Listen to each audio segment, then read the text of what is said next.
back to my film and TV channel. We're delving into board games again today, guys. Yes, I've done quite a few over the years, but I think the last one I did was Traitors. So we're going over TV again today to look at the Squid Game on Netflix, of course, one of my favourite series. Although the last series perhaps isn't quite as good. I'll have to do something a little bit better, I think, to keep my attention for the next one. But the board game, yes, let's have a look at the board game today. It did come out in October 2022. And of course, this is aimed at 16 plus, but we can mess with that. You know me and my game reviews. I like to do little tweaks. I like to sort of do interpretations of rules, etc. Because it's not always clear, is it, when we play these games? This will cost you at the moment between £15 and £20 in the UK. Delivery plus perhaps delivery online. So if you check various websites for that, so don't be paying any more than that. And as I said, age is 16 plus, but I'll comment on this in a moment. And it averages about 45 minutes per game, which is reasonable once you know the rules. if you sit down and try and play it straight away, it might take a little bit longer than 45 minutes. And the minimum of 3 players, yes. Difficult. Well, you can play it with 2 players, but it's not a tweak I would sort of recommend. The more the merrier, as in most of these board games. The synopsis, according to the publishers: participants in the world of Squid Game, welcome. Will you be able to survive Squid Game? Each player leads their team through 6 games. Their team members who survive move on to the next game. Those who lose are eliminated. Yes, there's no death in this, but yes, they're just eliminated. Make it through all 6 games with at least one surviving team member to win. And be careful who you trust. Again, there might be a little tweak on this. It's fun, isn't it? I mean, one of my favourite games of all time is Really Nasty Horse Racing game, where you can do the dirty on your fellow players, and it gets easier to do it as you get more experienced, of course, and it's good fun. Of course, it's good fun doing the dirty on people, and you can do it in this, but there's an option where perhaps you don't have to be as naughty and horrible to people, but we'll talk about that. So I'm going to talk through the rules and offer any tweaks you can have fun with. I'll try and explain the rules where they don't appear that clear. I've put my interpretation on them, which I think you have to sometimes. Regular game players know there's always interpretation for these board games. They never quite dot all the I's or cross the T's, in my opinion. So yeah, poorly written rules are the worst thing. And never be afraid to put your own spin on it. Never be afraid to add your little bits to any game you play. Even Monopoly, whatever it is, it all adds to the fun. Just go with the basic rules and interpret and do what you want. As long as everyone knows what the rules are. Don't just change them halfway through a game or something like that. And of course, some of the 6 games rules are easier to follow, but I'll show an example if needed as well on the screen. So I'll talk you through it as well as I can, and as a review, of course, I will look what the people are thinking and what I'm thinking overall about this game, what I rate it, what I think maps is good or bad, and little things you can do as well to take away from this game. 6 games, don't forget, so you've got 6 games in one in theory. So perhaps there's an element where you can just play 1 or 2 of the games as well without playing the whole lot. But we'll talk about that before we go. Right, on to it. The contents. You've got 2 boards for 4 battles. So yes, you've got the, of course, red light, green light board there. Good one. That's one of my favourites. Of course, the first one. And of course, on the back, Dalgona, which is an interesting one, an interesting play on it. Of course, we haven't got the real things to push out, but that's okay. And you've got Tug of War, which is simply that. 2 teams on each side, up to 6. And of course, the final Squid Game. I mean, some of these, if you've got a lot of counters, they don't expect you to have loads of counters left by they get to this stage. But yeah, it's you might have to find a little bit of space elsewhere. But that's not always a problem. I'll just put those away before they fall away. So they're the boards. We've got 72 team tokens divided into 6 teams times 12 each. They're all quite thick, so they'll take a bit of battering, these. So obviously they've all got a value on the front. They've got money notes on the back, but I couldn't really find the relevance, but I'll talk about that later. So you got 72 of these, obviously in different colours. 6 teams, 6 different colours. I'll tell you now, the colours, for me, are hard to differentiate. It's probably my bad eyes, in fairness, that are causing me problems on those. You've got 7 doll cards, of course, for the red light, green light. And as you'd expect with the doll cards, the doll cards. Red light's not very good, so if you get a red light, of course, all these people lose out. So, of course, if you try and do 4 moves, you've got 4 chances, 4's on every one. Of course, so it's a bit dubious, but of course you've got the wonderful green light, so nothing's going to happen to you on the green light, so that's fine. So you've got your doll cards, you've got 11 Dalgona cards, of course, which again, the harder the shape, the more cards, so the more chances you can to actually move around it. So of course the umbrella one appears 4 times, so you've got 4 of them. You've got triangle, circle, and the star, and of course you have to try and avoid this thing, although it can be a bad thing for opponents as well. You can play that against your opponents, the crack card, so it's not always a bad thing. Generally it is, but not necessarily so. Of course, we've got 36 players cards, of course, all with the different colours, and you've got options of 0, which is a push, 1, 2, 3 and 4 moves. So I mean, of course, as we know, if you play 4, it's you move further, especially in red light, green light, but it doesn't do you. It might not do you any good if the red light comes up, because you're definitely going to be kicked out. What else have we got? We've got 24 Squid Game cards, so 4 per player. So you got a stab one there. That's a stab one. You've got a block. Yeah, stop someone stabbing you, in theory, and you've got a push card, so you can push someone, or you can leg it. Yeah, got 4 cards, so you can leg it. So that's your 4 options for them 24 Squid cards.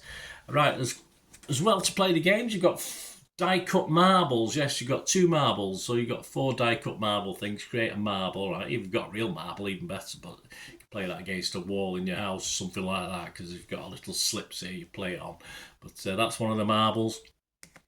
8 glass bridge tiles, so there you got your 8 glass bridge tiles for crossing the bridge, and if you turn it over, one of them's got a big crack in it. So yeah, that's obviously you reveal them, of course, if you get to it, and before you go across the bridge. Got 1 speed token that comes in handy for the final Squid Game, just to who's going in certain order of players. 1 timer. Yes, we don't have real timers in this, and all it is, the timer, is just basically to give you an actual. I think you got 15, 10, and 5. It's just rounds, really.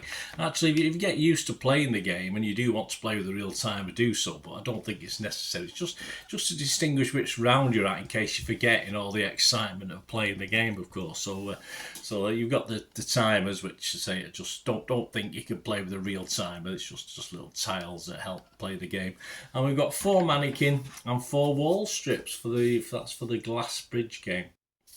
So you've got 4 mannequins, and on the back 4 wall strips, and of course the red bit there, that's where you play the marbles. You're playing to sort of get near that red line and you line them up. So probably wouldn't work with a real marble, so you can play against the wall or something like that. And of course the object of the game is to lead your team through all 6 games, make it through with at least 1 surviving member to win the game. Yeah, a team can win it as well. You could end up with a team winning it. Preparation for the 6 players. Each player chooses a colour. Say the colour's a bit too close to me, but that's only a small quibble. Takes the matching player cards. You start the game with 17 tokens, so you've got 7 tokens, so there's 12 in total. So just put the 5 aside, because what's going to happen is you just take one at the start of each game, so you're never going to be out, basically. I'm going to look at more detail at the 6 games, but each game has its own rules, as you expect. Tokens that survive go on to the next game. Those that are limited have a value and go into the piggy bank. Yeah, you go. But it's not clear. It's not clear to me anyway in the rules. I might have missed it, but I've read through it 3 or 4, 5, 6 times. Why this is so. Of course, it's an amount, and presumably if you win the game, you can tot up how much you've won. But it's not real, so I don't know. We'll come back to that at the end anyway. Thankfully, even if all your tokens are limited, as I said, at the end of the game, you can recruit one of your 5 tokens that you put to one side. So you're never out of the game. You can play through all the games. Of course, a little rule tweak, you can be harsh and say, yes, you're out. Once you're out, you're out. Someone's got to make the drinks, haven't they? But again, that's a bit harsh, especially if we've got younger players as well. So yeah, I would probably stick to that rule, but you can tweak it. The player with the most tokens total, when they look at it, you can add them up quickly. There's some high numbers in there. You need to be a maths genius. They do have values. Goes first, and then the play continues as ever with any game, clockwise from then. and you use this method to start each game unless instructed otherwise. The timer, some games use this, some games don't, and it just, as I said, simply tells you how many rounds there are. Outside influences, the VIPs can get involved. Don't let them get bored because they can be a bit nasty, but again, you can ignore them if you want, although one of the games it's probably better not to ignore them, but again, you can choose to ignore them if you want, what the VIPs want to do. Winning the game, of course, the winner of the final Squid game, game number 6, is a member of your team. Then you win no matter how many you lost on the way. So how many poor sods have been perished, it doesn't matter. As long as you got one man standing, you've won the game. So there we go, we understand the basics, we begin to play the game. Let's start with game 1, red light, green light. The objective, of course, is to get across the field without the giant doll seeing you. To play, you'll need the red light, green light board, doll cards times 7. The timer set to 10, so just 2 rounds with this one. And player cards, 6 per player. The game is played in rounds. You place a token behind the starting line and play one of your 6 cards face down. Now, a tweak for this, there is a tactical element to this game. Of course, you say you've seen you play the numbered cards, and obviously you play a 4, you're brave, because if it's a red light, your token will be out. But there is a tactical element to the game which restricts, I think, the playability perhaps to 16 years and over. But if you do it, that's a little high. Probably get away with teenagers, of any teenager, to be honest, playing this. But say for younger players, why not just shuffle throughout this game? Just do potluck, just shuffle the cards and place them face down and turn the top one over, because you're supposed to take it back and put it back in your hand and play again tactically, whatever you want to do. So that would help younger players, and I don't think it detracts from the game itself. And the younger players can enjoy the game without being out tacticked, if you like, by older players. So that's one way of tweaking that one. Without this tweak, after everyone has played, of course, in the game, you reveal your cards once everyone's played, because you don't know what they're playing. Flip over the top one of the doll cards to see when it opens its eyes. If a red light shows your number, then you don't move and your nearest token to the doll is eliminated. Of course, there could be more than one token on the board as the game progresses. If it is behind the starting line, then it's still eliminated, so you're still kicked out. If the red light does not show your number, or the light is green, you succeed. Move all your tokens that many moves. So if you've got a couple on or 3 on, mainly, probably a couple, there's not that much space, is there? But of course, as you're playing the game, you can move all your tokens that number forward, not just one. Tokens reaching the doll space, of course, survive. You also have a push card. That's push card. If you played that, none of your tokens move. After everyone has moved, you can choose to push an opponent's token in your lane or the one ahead of you. This will cause that player's token, of course, to be eliminated because they've been spotted by the doll. If several players have played push tokens, then the one with the highest numbered token pushes first, then the next, etc., etc. After the round, discard the doll card and return the player card to your hand or to the bottom of the pile if you've played the tweaked version. You can add another tokens behind the start line, even if you still have ones in play, of course. Start the next round until after the last doll card is played, and then count down the timer to 5, and then obviously another round to 0, and shuffle the doll cards again. After next round with the timer at 0, any counters still on the board, so if you've not made it to home base, are eliminated. So the example, there's an image shown there, there's 4 teams. Green plays 1, yellow plays 2, red plays 3 and pink plays 4. The first doll card turned over is red light 4. So pink, who played 4's counter, is eliminated and the others can move their relevant spaces. So green can move 1, yellow can move 2 and red can move 3. In 7 doll cards, of course, we have 4 reds and the number 4 appears on all, so it is a bigger risk to play it. 3 appears on just 3 of the cards, 2 and 1 only on 1 of the 7. So it's, if you're doing little steps, 2s and 1s, you might be better. So it's all about tactics. And we do have 3 green cards where everyone's okay. So you have to decide and gamble what number cards to play. 4 being risky but rewarding, and of course 1 or 2 being safer but takes longer. And the aim of the game is to get through the rounds and get as many players through, of course. Tweak, yes, the push card can and obviously cause fallout. So you can choose not to play it if you want, because they right, we'll have a friendly game when it's not. But you can't go through all 6 games without being a little bit nasty. Or perhaps use it as a bonus card, so double your move with it if you play it, increase by 1, etc. The 2 zeros in the player card, so once played you can't use them again anyway. But so the push card's there, and it's all right to push other people. That's part of the game. It's like a really nasty horse racing game. It's doing the dirty on people. But so that tweak can probably be ignored. But if you want to be nice, teach your younger children to be kind, then you might dispose of that one. Game 2, Dalgona. You need Dalgona board, Dalgona cards times 11, and you set the timer to 15 on this one, so you get three rounds. Before you start, you can recruit a new member, of course, from your spare tokens, so even if you lost everyone in the last game, you can get another, at least one player. On your turn, distribute your tokens among the 4 shapes any way you like, but in the shaded sections. Yes, it has to be in the shaded section. And once you've played it, it's time to poke out the shapes. Well, not literally, of course. Let the rounds begin. Player to your right shuffles the Dalgona cards for you to play. If you can't shuffle, of course, any player can play. So you can do it yourself. It doesn't really matter, does it? Poke, turn over the cards. You decide when to stop. There's only one crack card, so do you feel lucky? Of course, the longer you carry it on, turn those cards, you may end up getting the crack card and losing out. So you have to judge how far to. There's 11 of them, don't forget, so you can have a fair go with them. But once you draw the crack card, your turn for that round ends. The circle shape, in theory, needs only one move to complete it, just one push, of course. But to counter this, there's only one circle amongst the Dalgona cards, so there's only one in the 11 cards. We have 2 triangles, 3 stars and 4 umbrellas. You reveal a shape, move your counter around the arrow 1 square at a time. There's an arrow to show you which way to go, and you complete if your token advances from the last section of the Dalgona and you're through to the next round. If a shape appears where you do not have the token, you must advance an opponent's token in that shape, so you do a little favour for someone else, perhaps get back some love from someone that you've done the dirty on in the previous game. If you draw a crack card, eliminate one of your tokens, unfortunately, on the board, or just one of them. You choose which, your choice. And if the crack card is the first card you draw, if you're that unlucky out of 11, then eliminate another person's token instead. So that's a good thing for you. Once everyone's had a go on the round ends and the timer is switched to 10, etc., down to 0, and you go through another round. And when the timer reaches 0, any counters still on the board and not Dalgona'd are eliminated. So there you go. That's reasonably simple, considering. Game 3, tug of war. Pick a new team member counter, of course. Keep if you've lost them all in the last game, it doesn't matter. If you've got 5 through and you want another one, why not?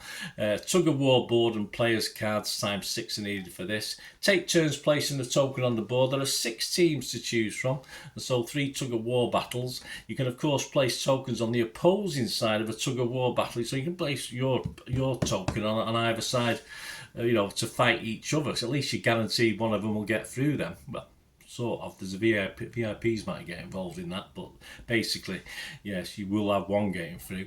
And if an odd number of players, you will need to do this anyway, because of course they'll end up with just one player on their own. When placing tokens, you cannot place where one team will have 2 more tokens than the other side. Yeah, so you can't pile 4 tokens on one side. It doesn't work like that. You can't. It has to have. It can't be 2 or more. So you can. If it goes to 3, you have to place it where it's not. There's only room for 24 tokens, so any that don't get placed are eliminated. So yeah. So of course, the later you go picking your round, you're sort of going in play, the more likely you are to not get through. But of course, the fewer the players, that's not a problem. It's only if there's 6 of you playing, but that does come into it. Although everyone probably got a reasonable chance of losing tokens that way anyway. Now place your cards behind the tokens your player cards behind the tokens you've placed. You only have 6 cards, so if you have more tokens, you're going to have to choose where you're going to put them. A tweak, of course, is just to go for pot luck again. You don't have to place them face down. Just go for pot luck. Whatever card, place them face down, then turn one over as you go. When ready, reveal cards. If you're not going for the pot luck, 1 battle at a time. Simply the teams with the highest total win the tug of war. Simple as that. Their counter's safe. The loser is eliminated. If a 0 is played in a battle, the lowest total wins. But if 2 zeros are played, even on the same side, they cancel each other out. So the highest total wins. So that's against the highest thing to begin with. And if you get 3 zeros, lowest wins. 4 zeros, highest wins. So there you go. So that adds a little bit more to the game. If there is a tie, the side with more tokens wins, and it's still a tie, the VIPs are bored and both teams are eliminated. Yes, so that won't do you any good, will it? Possibly leave the VIP quirk in for this one, or toss a coin or something to see who wins. It's up to you. Or nearest the wall with your marble. It doesn't matter how you do it. You'll suss that out.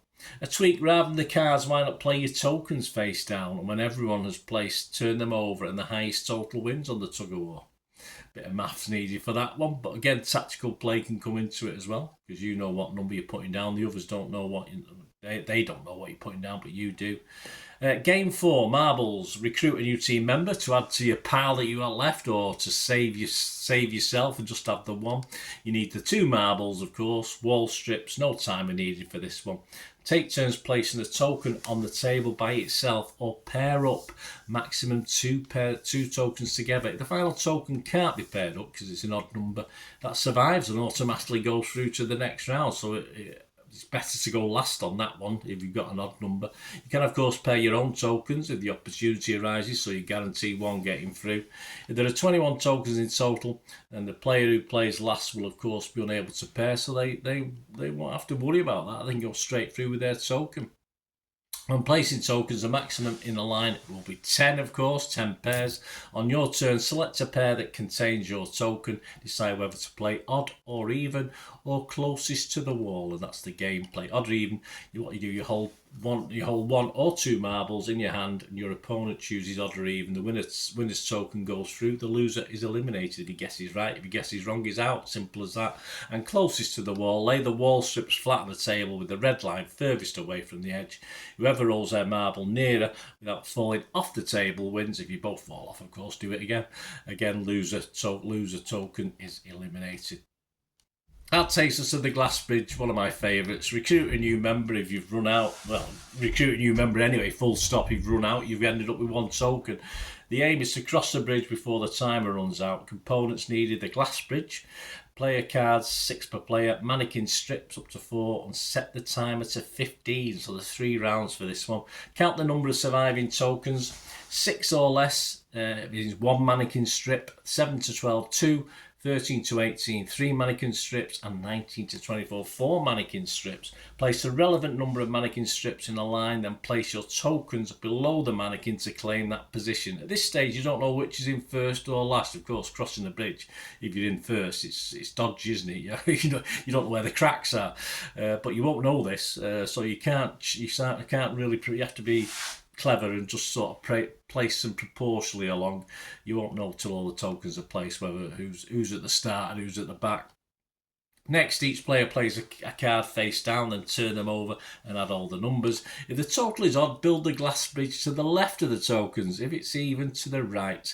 And you are then ready to play in rounds. Slide the tokens together so there's no empty spaces. Of course, those at the back might run out of time, might run out of rounds, so like the real game. So you play a card face down, reveal the cards after everyone has played, or do the potluck option, whichever you want to do. Move based on the highest card, then clockwise. If a tie on the highest card, the counter nearest the end of the bridge is still a tie, then the highest counter number. Simple as that. Move your counter the number of positions along the bridge, turning over the bridge tile once the player has chose his path. So if you play a 4, the card is turned over before each move. So if the glass is broken on the first move of that 4, that token is eliminated. Of course, the next player will avoid the broken side, etc., etc. So that's as in the proper game. 2 tokens at any one time are only allowed on 1 glass pane. So if a player lands on 1, you can just push the next counter on, and of course this would cause them to land either on a broken side and be eliminated. But if pushed, you decide actually which side of the glass you want their counter and the player to be pushed on. So you can be nasty, you can be nice. Obviously, if you don't know what the glass bridge is going to reveal, you don't know. But if you do, you can still push them on the broken side and send them over the edge. The player's push card, if played, has the same result, so it could be time to upset your opponents again or help them out, as ever. Cards are put aside once played. Once they're all played, the round ends and the timer goes from 15 to 10. So, of course, it will go on down to 0. And any tokens left on the bridge or didn't even get on the bridge will be eliminated. And the option with the VIPs is you can grow bored in this. If the final tile of the glass bridge is revealed when the timer is reading 15 or 10, they will immediately reduce the number to 5. If the timer is already at 5, then they don't do anything. But again, I think this one can be ignored. I don't like that one. I think, it's obviously shortens the game, of course, but I just think it ruins the fun. And finally, to the final game, the Squid game, whatever counters you've got left. Game 6, you can recruit a new team member if you've lost them all again. Simple aim, the first to reach the squid head wins the game, or be the last player team standing. You need your Squid Game board, Squid Game cards, 4 per player, and your speed token. The player with the least tokens start this one, so nothing to do with having the highest. If more than one player, the higher token, and it's also given the speed token to start. Everyone places 1 token in the square and the others in a safe zone at the bottom. No time with this one, just a free-for-all. It's a free-for-all. Last one standing wins, no quarter given in this phase. Game ends when someone reaches a squid head or there is only 1 player or team left. Play one of your 4 squid cards face down, reveal when everyone has played. Again, you can do the potluck option. The tweak, potluck again can be done. There are 4 cards and a player plays in order, and the order you have to play is a 1 block, 2 stab, 3 push and 4 move. If the same card has been played, the player nearer clockwise to the speed card holder goes first. What the 4 cards do? Well, block prevents you being stabbed, but you can still be pushed, which means you can still be eliminated. Stab any 1 player token in your zone to eliminate them. It's got to be in your zone though. You cannot stab another stabber, and if the only player you can stab has the block card, you can't. So you're eliminated, simple as that. The push, you can push a token that is blocking in the same zone as your token. That token is pushed out of the core and is eliminated. Yeah, it's not pushed into another zone, it just gets kicked out. Move, you have a choice. Move a token from the safe zone to the square, move a token from the square to the number 1 space on the triangle, or move a token in the triangle to the next numbered space. After each round, the speed token moves clockwise, so obviously you get a chance, everyone gets a chance to go first.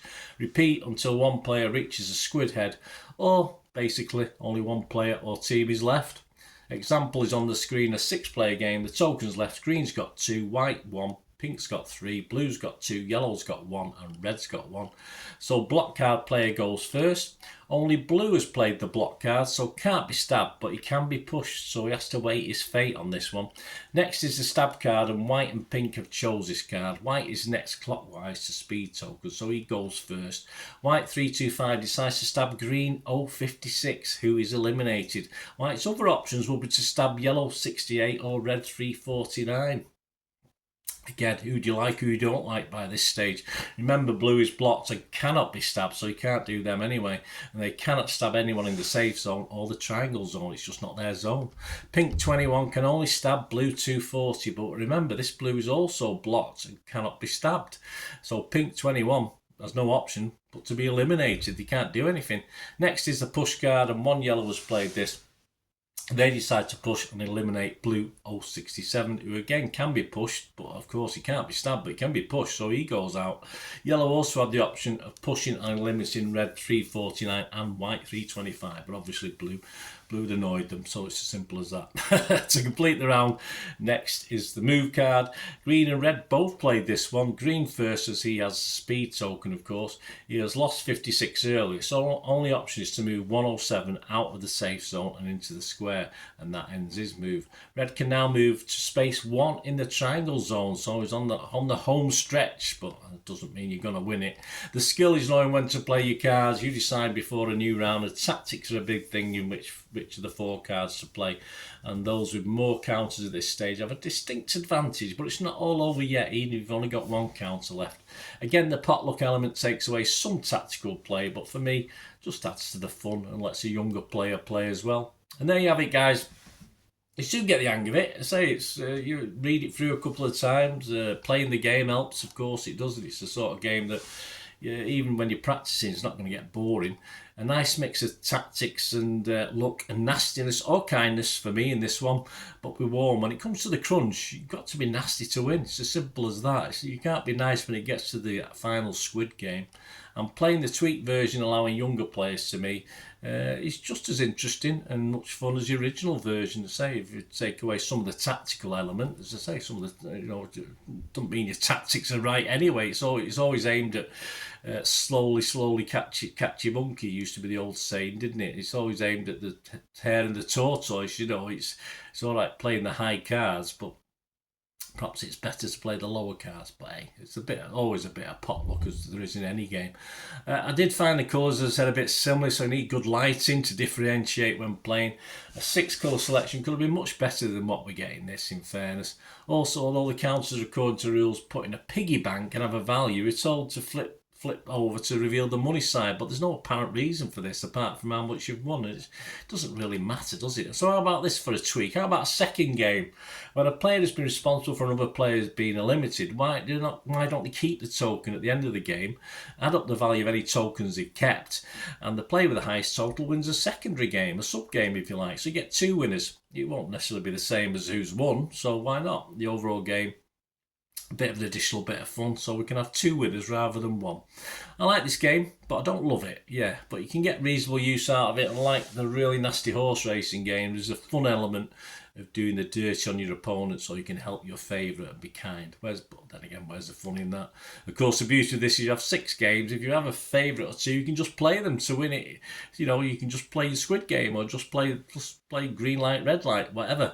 So you can have a bit of fun for 10 minutes rather than 45 minutes. And of course, you can base that on counters, the winner on the value of the counters, etc., etc. You don't have to go through all 6 games. You choose what you want to do. There you go, guys. Ratings on this: 4 stars on Amazon, just 38 ratings. Game Geek, give it a 5.4 out of 10. Not great. That's based on 123 ratings. They're a hard bunch on Game Geek, of course. My personal rating, I was aiming about 5.5. I'll give it a 6 out of 10 because I think it can be fun. Certainly for younger players, if you play the tweak version that I've come up with.